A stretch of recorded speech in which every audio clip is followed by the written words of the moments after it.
Tantra, temple arts, sensual embodiment, and living your passion with very special guest Moonrose Mickey.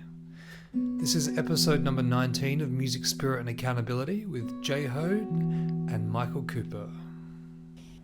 Alright, we are here today with the epic, beautiful priestess Moonrose. How are you today, our amazing sister? I'm good. That's quite a title. And I don't know if they can see the video, but I'm sandwiched between two beautiful men right now. So life is That's good. how we do it here. That's how we do it. I was kind of stuck for words. There's so many ways I could introduce you right now, but, I think goddess, I think priestess, I think, sensual, I think inspiring, I think powerhouse, I think so many things, and just divine feminine. So could you tell us a little bit about what you do? Because you are, I'd say, the most juicy human we've ever had on this podcast. So who are you, Mickey? What do you do, beautiful Moonrose? Who am I? Who am I? I'm an orgasm. That's what I am. That's what you all are. So my name is Moonrose, and I am, if we were going to put it in human words, an orgasmic temple arts mistress. So this means that I am a facilitator in everything to do with sensual embodiment, Tantra, sacred sexuality, all the way to fun things like conscious kink. And essentially it's my blessing, my purpose, my mission to activate the world through Eros and just bring us home back to the truth and the innocence and the power of this life force in our being, both with ourselves and how we connect with others, owning the light and the dark and everything in between, if that's explains it enough. That feels amazing. Thank you for sharing. And just, seeing your journey, I was just saying to Mike before we started this podcast, I feel like deeply connected with you. And you were one of the first people that I connected with when I started sort of running more spiritual events, passing through Queensland, back 2016, 2017. And I was saying to Mike, like, seeing your evolution of your journey over the last 7-8 years has been phenomenal. And then we in the conversation went something like, and she's just such an incredible human with so many gifts, who's been through so much to get where she is, just such an inspiration to both of us. And Mike said something like, yeah, that's what happens to all the greats. Like, all the greats go through that to get where they are. So, we definitely see you on that beautiful pedestal, but you've earned that shit, and seeing you go on that journey, which is what this podcast is all about: music, spirit and accountability, to show up, and seeing you hold so much accountability for constantly up leveling and how you show up for others.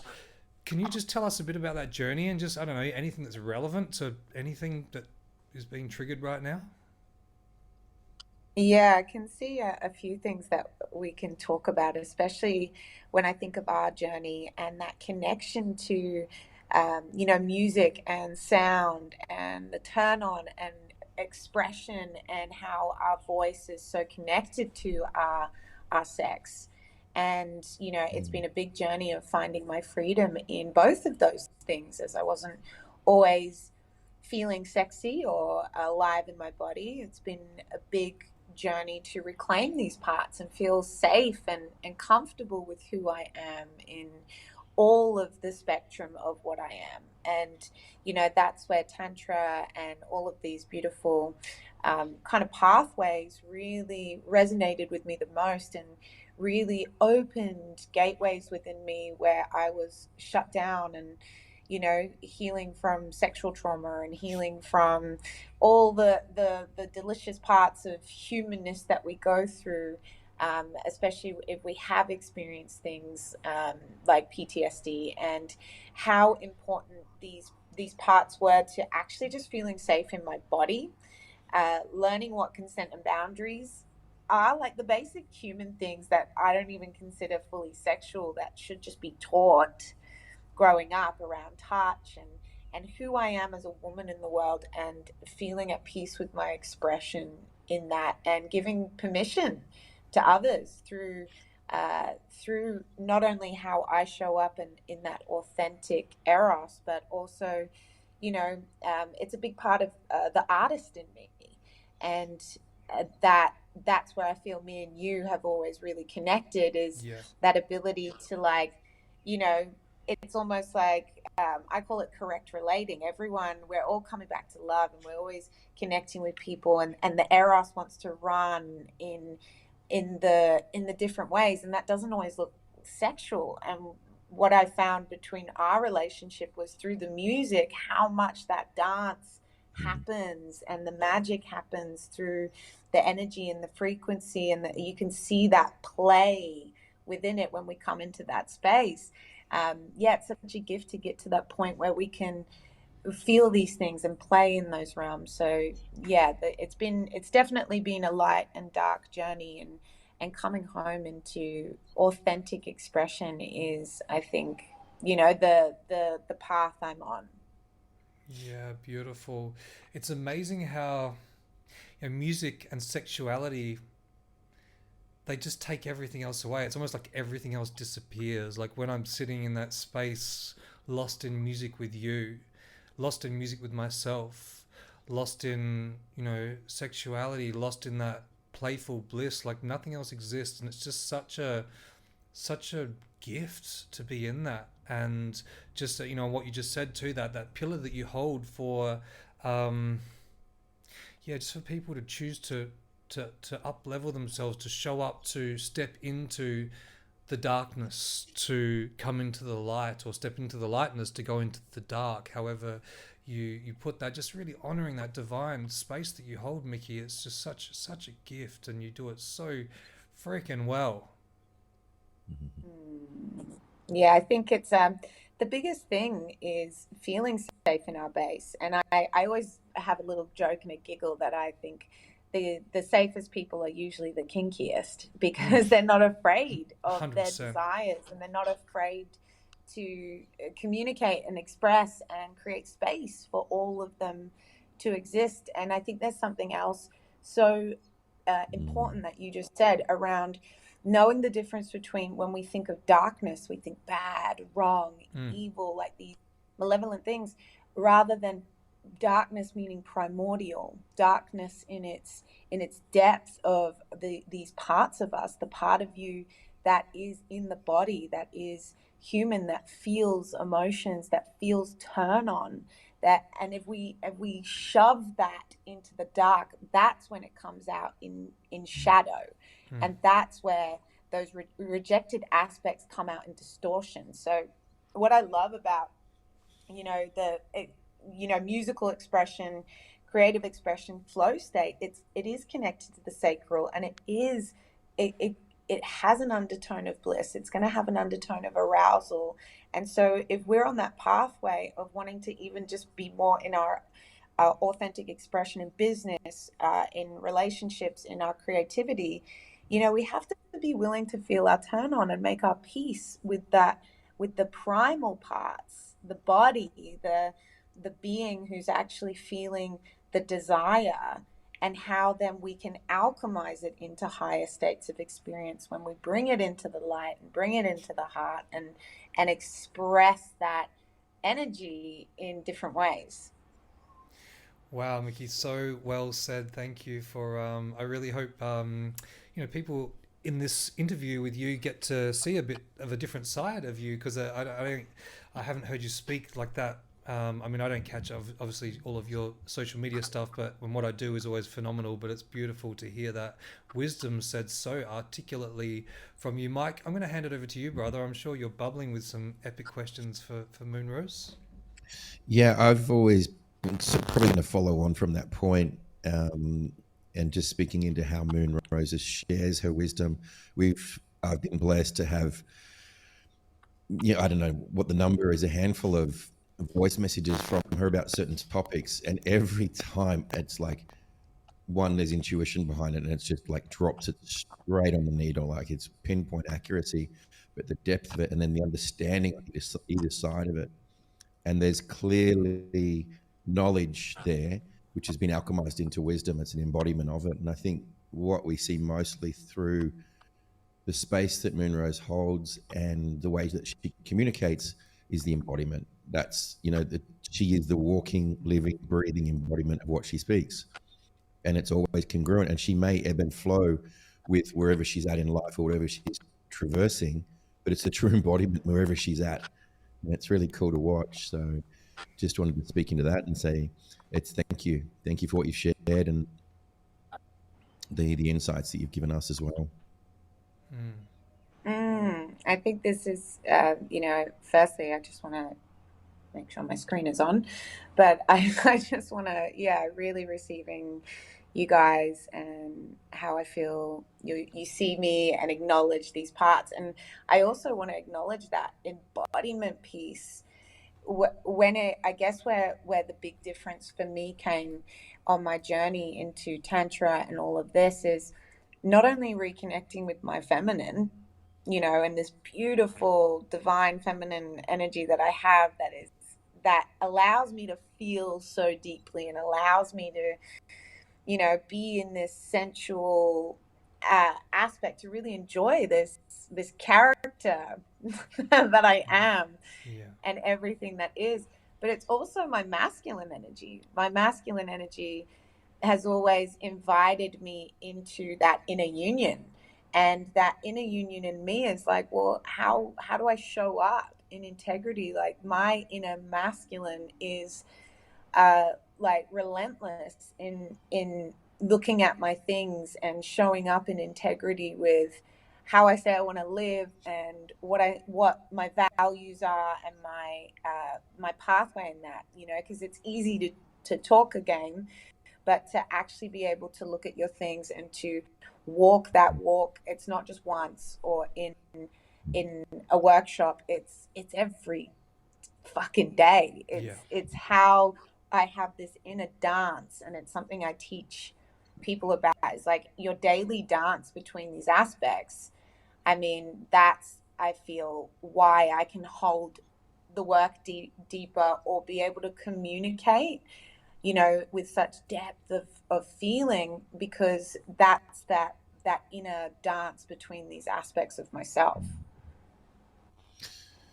Can I dig a little deeper on that and ask who, like, has this been a life's journey, obviously a life's journey for you, but when did this happen? When did you start studying Tantra? Was that the pivotal moment? Was that the change where you started to morph into what you are now? And what was life like before that? Okay, we'll go on a little Moonrose journey here. Yeah. So, once upon a time, I moved to Australia from living in the Middle East. I grew up in the Middle East in the UAE, the United Arab Emirates. And when I came to Australia, I was very not into all of this. Although I've always been a connected kind of spirit. I've always been able to talk a little bit deeper about things, knew something was more out there, had some very different life experiences. But the journey with my sexuality really came when actually I was at uni. And I was studying a double major degree in public relations and journalism, and I was doing the things I was told to do, and going down this pathway, and really disconnected from myself. And I ended up getting a little job in an adult shop. This was in my early 20s.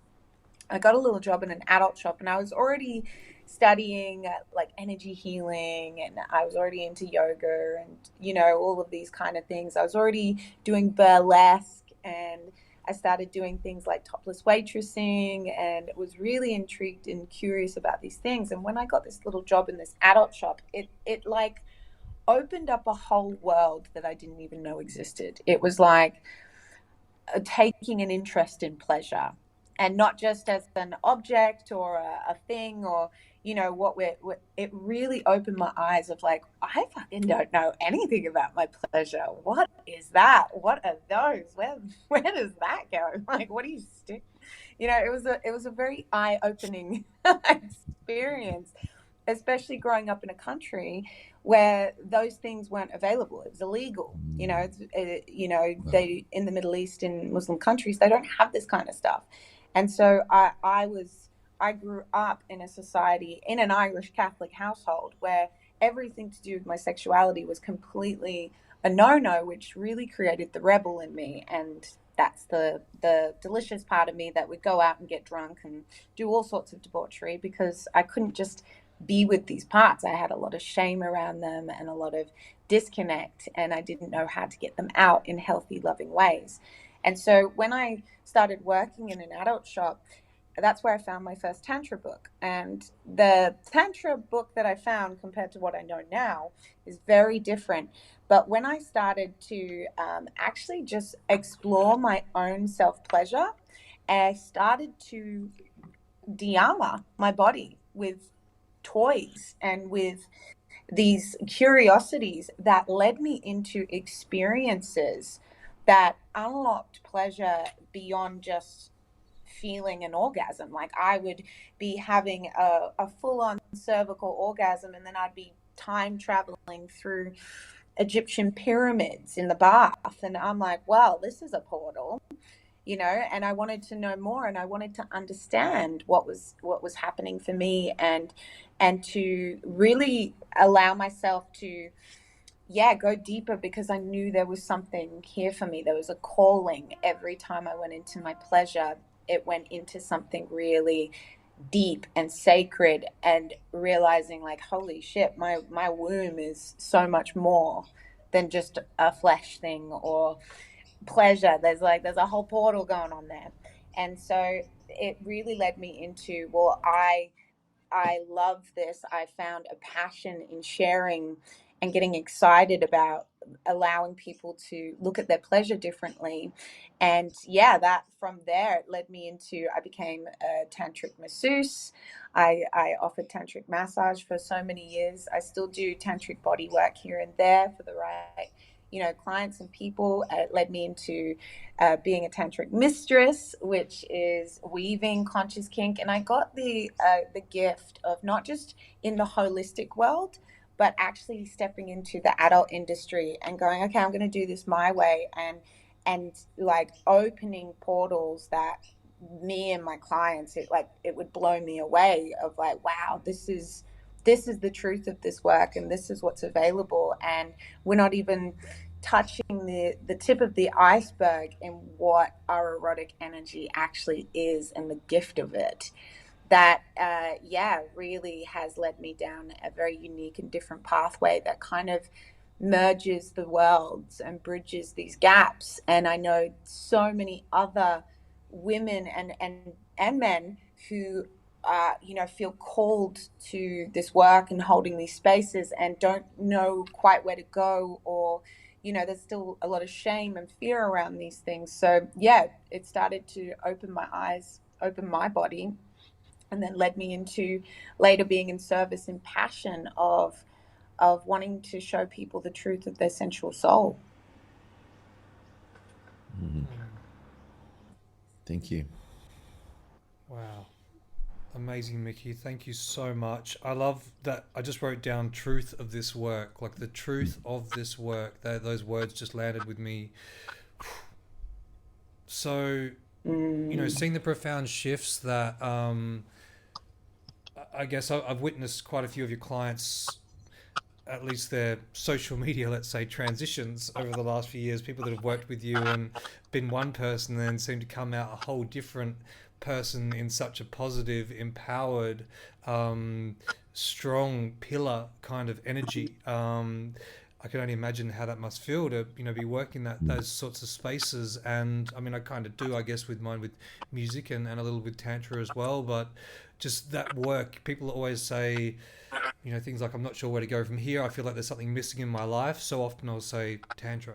Tantra is where it's at, and my biggest journeys of learning, of really pivotal transitional moments in my life have been through my teachings with Tantra. And, Mike's going on a pretty epic journey in a couple of months' time with a person that I've done a bit of work with, and just seeing the people we work with and how it inspires us. It's just, the truth of this work. I just love that. So, I don't know. Do you feel to touch on that at all? Me? Yeah. Me or Mike? You. Moonrose. um, Yeah, I mean, this is why I created House of Eros, and you know, so many, like I said, amazing people who, you know, hold these keys and codes, and they come out because a lot of my clients or people who end up mentoring with me, they come out connected to their eros, their magic, you know, and that's the space that I hold. Is it's not about me, and I guess there's always a little humble innocence in me who never takes that credit, because it is like, no, this is you, this is your eros and your magic, and I'm just merely walking with them, you know, giving them permission to putting a name to things sometimes that they already know, or already have experienced, and they're like, they just don't know what it is, and there's not a lot out there, especially in guidance, especially when we're going through these initiations, shall I say, in ourselves. And you know, it's a big reason why I, even going beyond Tantra, why I have the orgasmic temple arts, because it's not about, for me, it's like so much bigger than just one pathway or one piece of work or one thing. And if we can just allow ourselves to see all of these beautiful tools Yeah. and not get caught up on the tool, but just realize that they're, you know, here to invite us into practices that are not here to fix us or be the thing, but just that they're just tools and keys and gateways along the way. That's all the orgasmic temple arts are. That's all this work is, and it's how we choose to sit in that space in ourselves. That that's where the authenticity is, right? Like, Yeah. call me whatever you want. You can take the names away, but I'm still going to be that essence of turn on, and who I am. And that's when people come for a session, when they come to temple nights, when they come, that's what they're actually coming for. When people want to be around me, they're coming for that transmission in the energy field, because I'm holding a key in how I embody it, that just merely invites them into that place in themselves. Yeah, beautiful. I love that, not getting caught up on that thing too. Just that word alone, tantra. People get so caught up on that word and how that word actually, what it means. It's all sex, and that's all these people are doing. It's like it's so Well, far this from is the. Yeah. the beginning. Like, this was the big thing for me, right? Like, when I first started getting into all of this, I was like, what the fuck is tantra? And like, I felt like no one could give me a clear answer. It's like there's so many lineages, and there's white tantra and red tantra and black tantra and neo tantra, and there's rainbow tantra, and that's actually a tantra. I'm not making that tantra up. There's so many types of tantras and so many concepts or perceptions of the thing. That's where our beautiful minds love to label things, and we got to put it in a box, and it's like, no, no, no, no, no, no, go deeper, Yeah. keep going, take what you need. This is, I think, the biggest advice I can give anyone on any journey that there are, especially with this stuff. When you're going into spaces, the biggest gift that I have in myself, in my sovereignty and my inner authority, is I always took what I need and I left the rest. With all Yeah. my teachers, with everything I learned from, it's like, you don't have to kill the messenger, or the, you know, we're all humans, there may be things you don't like in what they say, but take what you need and leave the rest. That's all this game is, Yeah. right? Rather than getting caught up in the semantics of, well, tantra's this and tantra's that. It's like, yeah, but the embodiment of the soul essence transcends and goes beyond the what the mind can even label or comprehend. If we can understand going, yeah, like just that little bit deeper, Yep. you're meant to go into those spaces and learn the things, and then you're meant to like let it all go and blast past it. Beautiful. You said something before too about I saw actually on your social media earlier today something about the gift of being teachable, and what you just said then, just hone that in too. It's such a gift to be a student as well, especially I think these days more than ever. Like, it's so easy to get caught up in the story, and I know this or I know that, and whatever the story might be, but to be teachable in this day and age, to be able to receive so openly, is such a gift. Mm. And that's where discernment comes in, like I was saying in the thing, in that live, of like that ability to take what you need and leave the rest is discernment. So Yeah. you're not going in with like naive where you're believing everything, right? This is where embodiment comes in. We start to connect with that, like, yeah, I actually really am finding that piece helpful, but I actually don't resonate with that. And instead of wronging the whole message, I can actually go, okay, I'm going to take that tool and I'm going to work with that. Mhm. And I don't have to wrong the teacher for that thing, because they're still a human and it's not about it being perfect. And to be teachable, like, every teacher I know is still learning. Every teacher I know, every master I know is humble enough to know that we're forever the student of life. Yeah. Even right now, like, I'm specifically learning shibari. You know, this is an art that in more of the kink stuff that I have felt a real spark lately. And I'm so willing to be taught and learn the things, and it's exciting. It's giddy to learn a new thing that you're excited about. So that's where that, you know, excitement and turn on can come in around, like, getting excited about learning, and then you're more open to, you know, the joy, the gift of like not knowing and being like, wow, I'm learning, this is exciting. Mm. Mike, hand it over to you, brother. Yeah, Moonrose, I'd love to, if you could maybe dispel some of the myths, because we sort of touched on this a little bit ago, where no one really knows what Tantra is, and those that do don't. And those that tout to know it sort of pass off this commercialized, sexualized version that it's all just about sex. Could you share, because I'm sure a lot of our listeners are probably unaware or unconscious to what Tantra is, and I would love if you could sort of bring more of an awareness to the depths of what Tantra is, as opposed to, because there is that sexualized version, there is that commercialized version, there is that people just getting around thinking it's all about sex. And there is that element of the population doing that, and that's cool. But I think they're missing 95% of what actually Tantra is. So I would love to hear if you Yeah. could dispel some of that for us. So I think that's like, there's so many ways I could go with this, but I think what we'll speak about is, I would say, the first step of Tantra. That's what I'd like to talk about. It's like the first true path that actually is not about connecting with others Mm. and isn't about going into sexual spaces. And it actually has nothing to do with sexuality. And that's more that Tantra was self, which is learning the pathway of your inner union, understanding your masculine and feminine energy. And, you know, without going, I love the spiritual side of that, but, you know, to break it down for people who um, may be new to this, you can see that in its purity, if we go far back enough, Tantra in its form is a limb of yoga. So if you go into the limbs of yoga, yoga meaning union, so that's union with our higher self, the singing, and Tantra in its truest forms was actually just a limb of yoga. So this is the pathway on its first kind of essence of, like I said, that inner union, the getting connected with ourselves, understanding the kundalini energy, understanding our embodiment of clearing our channel.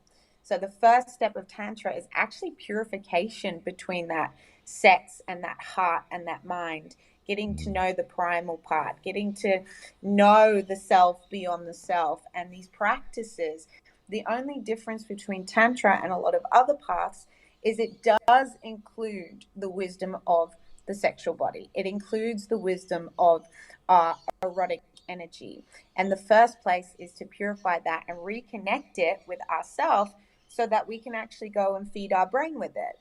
So, what the yogis were doing essentially is channeling this energy, using practices, techniques, tools, wisdom to channel that energy up through the channels, the Shushumna channel, activating the Ida and Pingala, which are the actual masculine and feminine energy channels in the body, to move it through, to bring it up to the third eye, to activate the pineal gland, to awaken the DMT, and to reconnect the neural pathways in both sides of the brain. So there's the science of what's the point of this is when we first go on that path, you can feed your body with sexual energy. And the benefits of that practice is not, they weren't just doing it for self-realization. A lot of these pathways that have to do with reclaiming and moving your sexual energy are actually for the sublimation. They consider it the fountain of youth. So Daoists and, you know, deeper tantric wisdom was there. They were actually doing it as the kind of path of immortality, to reverse the aging process, to actually switch on the neural pathways in the body, because you can actually clear the stagnant energy that's stuck on the cellular memory with sexual energy. You can feed the brain, which actually switches on the dormant areas that aren't communicating. It actually can get these parts talking. We can feed our organs with sexual energy, which replenishes them, because this is the most powerful energy we have. So the first path of Tantra is not just about how do I go and get into a temple night and I want to touch someone, or I want to, because that, even that is the shadow of Tantra, right? That's the shadow of, I'm not sourcing this energy inside myself, and I need to go and, you know, I need to go and experience it or get it. And the true path in a lot of opinions, shall I say, is to first come with self. How do I connect and re-engage with my sexual energy in a practice that's going to serve my body, serve my energy, serve my mental body? How do I rewire how I view pleasure? And how do I become the master of my own sexual energy, which, by the way, I can harness, amplify, you know, shift. That's going into sex magic, but you know, it is just energy at the end of the day, and you have the power to move energy beyond space and time into areas of your life. It can be a tool that can really reclaim that God force, that sense of actualization of how powerful this fucking energy is. Then the pathway of coming into union with someone else is where those more the pathways of red tantra and the deeper connection practices, that it's like, okay, now I'm connected with this life force in myself. I understand it. I'm harnessing my own energy field. I'm rebirthed and re-emerged as that whole self in the sacred union, and in my eros, and now I can go and play in that with others and experience things like erotic devotion and, you know, giving and receiving, and tantric sex, which is where we're going to sublimate that energy together, and I'm going to get that sacred mirror of what we can then do when we can channel this energy together. And that is really what I deem a lot of what the tantric pathway offers then in de-armoring, which includes our genitals, which is where we store a lot of the shit in the unconscious, which is in the body. And think of the deepest, darkest places in your body where most people feel uncomfortable just sitting. It's right in those places where arousal sits, right? And that is the coming home into the innocence and the power of these places, and then how we meet others from that space.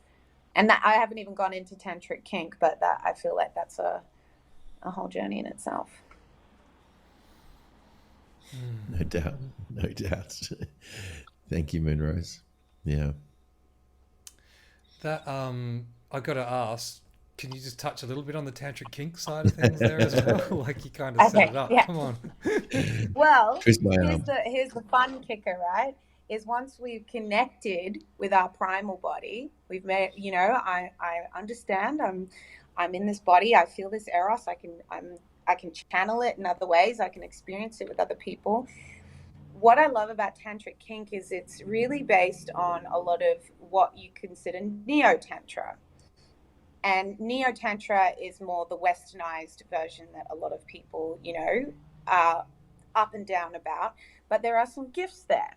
Once we've connected with ourselves, once we're in the wholeness, we're in our hearts, we can then dive into things like conscious kink that can actually create a delicious space to own desires, to own our shadows, to come into a healthy place of understanding what pleasure is, right? I'll give an example.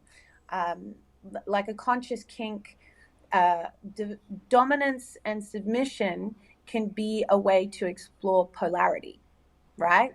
So we all understand polarity. Polarity is, let's go back to the first level, is actually a Hermetic principle, which is in the Egyptian mystery school teachings. It's a law of life. There's polarity. And so when you go into conscious kink, something like dominance and submission can be a container where you're consciously choosing to step into this polarity. And it can create a lot of sexual charge, and it can create a lot of magic and sexual experience, but it can also bring what's in the way. It can invite you to look at your shadows. It can create a deeper sense of understanding communication and how to move from love, including the, let's say impact play, which can actually open your body into deeper states of orgasmic potential when we're moving from love, when we're moving from this place of awareness and intention. And so tantric kink allows us to take that experience, and we get to integrate our darkness. We get to own our primal, the part that's like, you know what, I want to ravish someone. I have the desire to ravish the feminine, which is in the it's the nature of that masculine energy. It's like to penetrate. And how do I lovingly own the fuck out of these parts while I'm connected to my heart? And not only do I learn so much more about myself, but like I said, I actually become a safer person because I'm not afraid of those places inside myself, which means I'm going to be able to hold them more in a partner. I'm going to give more space for their desires to come forward, for their integrated parts, for the healing that can happen in. I'll give an example of like last night. Yesterday, I was moving through some stuff, and I was really stuck in my head, and I couldn't really like drop into my body. And I just happened to be around some Shibari Kingsters, and one of them offered to tie me up, and I felt this part, that this bratty part of me that's like, I don't want to fucking surrender. And then I was like, no, this is exactly what I need. And it's actually not sexual. It's actually so powerful that I got tied up, and all of a sudden I wasn't able to move anywhere, and it forced me into letting go. And in that letting go, I was able to have an emotional release. I had this emotional release, and then all of a sudden I just felt my eros moving through my body again, and it just felt like this, there I am. There I am. Thank you for holding that space. Thank you for being able to hold a safe, loving space where I can get tied up, and it's not perverted, it's not dark, it's not wrong. It's actually a beautiful artistry that can allow me to get into meditative states, to look at the parts I'm hiding from, and to go into those deeper places in myself.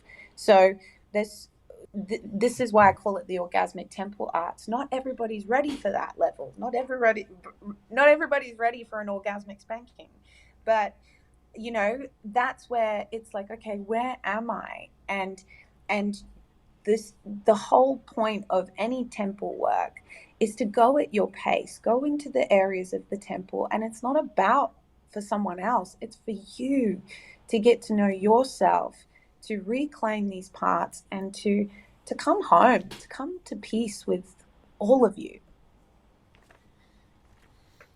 So beautifully said, Mickey. Thank you, thank you, thank you. Mike? Yeah, I mean, that return to wholeness, and my next probably leading question from there would be, when someone embraces that, let's call it the dark side of whatever whatever they're hiding, whatever kink they're suppressing, when they finally lean into that and own that, where does that lead them on, let's say, the lighter side of things?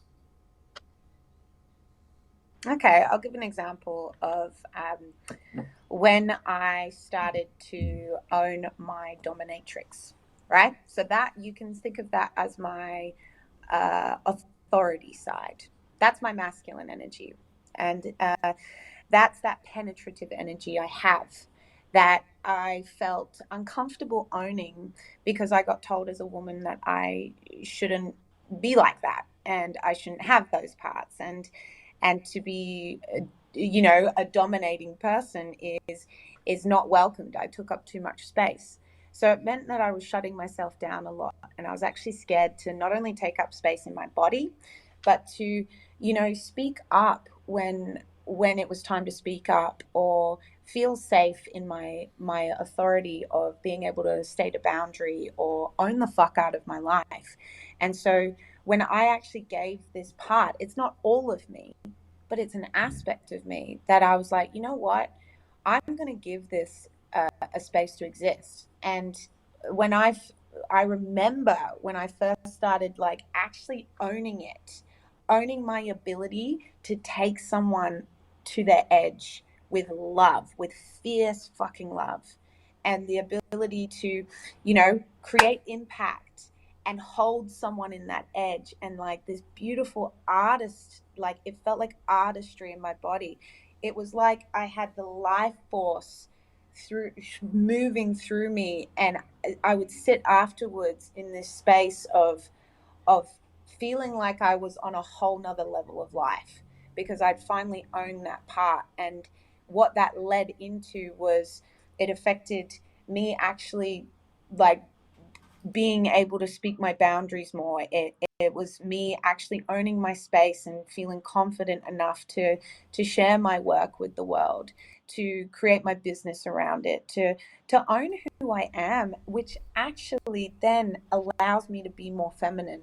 And then in that polarity, I have a really kinky, soft kitty cat side who's really submissive and loves to be spanked and loves to be dominated with love, right? With heart based love. And when I started to own that, not only do I start to attract people who can meet these things, right? I start to attract the spaces, but I would feel after, I have some delicious mistress friends who, if I just asked for what I wanted, I was able to ask and just say, hey, I'd really love for you to tie me up or give me a good spank right now. And then all of a sudden, afterwards, I would feel so much more in my body and soft and playful because I'm not afraid to own and understand what I need. And it doesn't have to look like X, Y, and Z. It's me understanding me and allowing these parts of when I'm feeling out of whack to come forward. And it's like, oh, what do I need? Maybe I do need some soft connection. Maybe I just need a hug from someone. Maybe I just need to actually spend some time away and touch my own body. Or maybe sometimes I want to experience a darker desire and I want to know what that feels like. And I want to give that part of me permission to exist because it's not evil or wrong. Or actually, what I want to say here is it's actually the most innocent parts of us. What got me into conscious kink was not the perverted, dark, oh yeah, like seedy part of me. It was actually the most innocent, curious part that was like, what does it feel like? What does it feel like to if I fully inhabited this human and I have so much sexual energy and I have so much eros, and how do I hold that with love? How do I make peace with this and listen to what it's inviting me into in myself? And actually, that makes me a safer person. That makes me a more authentic person, that I'm not afraid to rather than if I feel a desire, lock it down. It doesn't mean I have to act on it, but I'm not afraid to let it come forward and be seen with love by me.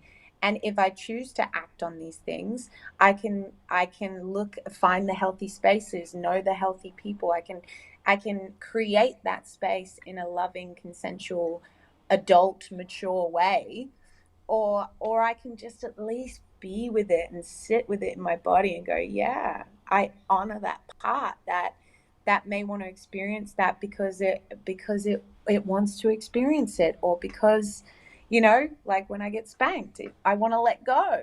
And sometimes the soft stuff just doesn't do the job. So it's just making peace with these parts and taking radical ownership of who I am on all levels. Yeah. I love that. So there's a few key words that stuck out for me is someone giving themselves permission in the first place to have these thoughts or feelings or desires, and then accepting that you have those parts of you and loving those parts of you. And I wonder, would I be right in saying at this point, then those people who do embrace that would probably have more energy because they're not getting so tired from wearing this mask of I'm not this kink, I'm not this dominator, I'm not this X insert character trait. And they can be their most authentic self, and which would bring safety to everyone else as well as themselves, right? I can feel it now. This is what I live for. Like, this is where I get turned on and excited, because it's like, yeah, the premise isn't about then becoming attached to it, or like I'm just sub, or I'm just dom, or now I'm just all sexy stuff. It's like, no, this leans into, my relationship with my family and how I invite communication, consent, and boundaries in emotional experiences, or how I do that with work, or how I show up at the gym. It reflects and ripples in every area. And I think that it's the you become more playful with life. Like, you're less Mm. afraid of what's going to excite you, which a lot of people, think of most people, like a lot of women, right? A lot of women have this part of them, that this delicious feminine arousal that wants to play. It wants to be seen. It wants to dress up. It wants to be seductive. It wants to feel turned the fuck on, right? And then they don't allow it because it got shamed, or it's not by other women as well, or men, or it's not allowed in their daily life. And then they'll go out and get drunk. And then they're the ones with their titties out on the bar making out with five people, because this part doesn't go, like, what I want to invite is these parts don't go away. They just get shoved in the dark, and that's when it's like, oh, that's bad or evil. It's like, it's just become a shadow because you're unable to love it. And one of the most beautiful things I've heard on my path that really allowed me to be with these parts was an amazing mentor of mine saying, what if all those dark parts, what if all those parts you call demons and evil and bad, are just you, waiting for you to love them. They're just waiting for you to wipe the sludge off the wings and actually see love underneath there. That they're just love waiting for you to come home, and they're willing to hold it for you until you integrate these parts. And so the person who can be most honest with their desire is going to be most honest with their fear. They're going to be most vulnerable with their shame, with their anger, with their expression of intimacy and depth of connection with someone else, because they stop shaming, fearing, rejecting, judging these parts of themselves. And they're saying it doesn't mean you become kinky, but you're like, you know what? I'm willing to fuck around and find out. And I'm willing to love these parts. And I'm willing to learn what I like and what I don't like. And that's okay. And that's going to change and ebb and flow, which is important in relationship as well. Because when we get into a relationship with someone, you know, your erotic expression may ebb and flow through life. And the more we can be curious with it and give it healthy spaces to express, to release, to explore, to be allowed, even if it's not outside ourselves, just within ourselves. That's where you're going to be more likely to own your career, your creativity, like your other desires in life, because we're not going to just like, oh, I can't, like, we're not living our most turned on life because of these things, the unwillingness to get excited about what may be there. Yeah. Wow. Mic drop. Yeah. Yeah. Amazing, Mickey. Thank you so much. We might have to wrap it up, but I'm definitely feeling Yeah. we would love to have you on here, somewhat more regularly in the future, Mickey. Maybe every 3 or 4 months, get you back on, because there's so many ways we would take this, and it just suits so well what we're trying to bring, this magic to inspire people and to empower people and to bring that accountability and these incredible sacred arts. Just presencing today, the way you spoke, Mickey, just since we've last hung out, your articulation just is phenomenal, of your delivery of this magic. You're just such a ambassador of these arts in this day and age. So thank you for holding that so with such prestige and delivering it with such magic. It's that safety for me, that what I feel from you, that safety and that trust from your energy in the way you're sharing and speaking right now. It's like, it's a full fuck yes for me to work with someone like you that holds a pillar like that. It's just, unquestionable. If I'm going to do it, it's going to be with you, someone just like you. So thank you so much for bringing that magic today. And thank you. Absolutely. Yeah, thank you. Thank you Moonrose, for feeling my devotion. Yeah, 100%. if we could just, before we round it out, for everyone listening, is there something that you would love to impart, some knowledge, a piece, something you'd love to share with them, whether that's intuitively pulled through or something that you would just help someone on their way in their journey? What words of wisdom would you love to leave our audience with? Well, I feel it as I say that, this pulsation just coming up from my base into my heart. And it's that remembering of, like, just bringing it back to this real basic foundational truth of every person on this planet came into this reality, exists because of this energy. Someone had to have an orgasm. Someone had to feel this aliveness. Like, we all come from, if there was ever a sense of connection with creation or creator, it is orgasmic.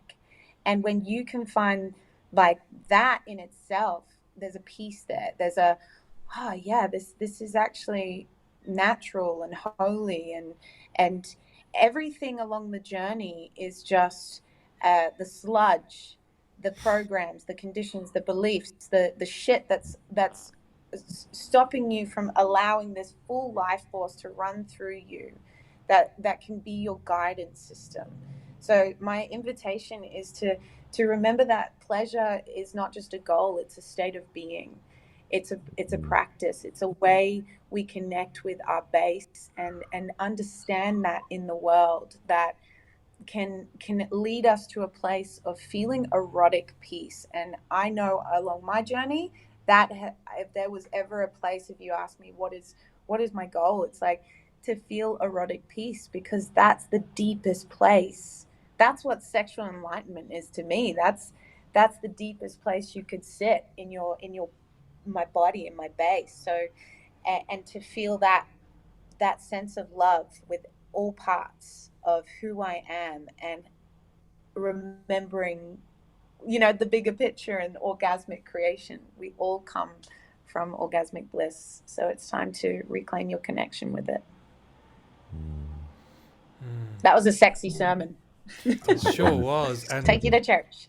Just such a permission piece too, it's just like, permission to do that, do it. Just if there's anyone feeling calling, man, this work is just too good to pass up on. That's my humble experience anyway. So Mickey, thank you so much for your time today, sister. We will have you, love to have you back on again soon. And we've got some amazing events coming up, like Taste of Love in a couple of weeks, I think. And then our event together, Mickey, at the end of October 2023. For anyone listening to this in 2025, you missed it. And thank you so much. And yeah, love you so much, sister. Thank you. Thank you, Mike. Thank you, brother. Thank you, Moonrose. Thank you, guys. So it's such a blessing to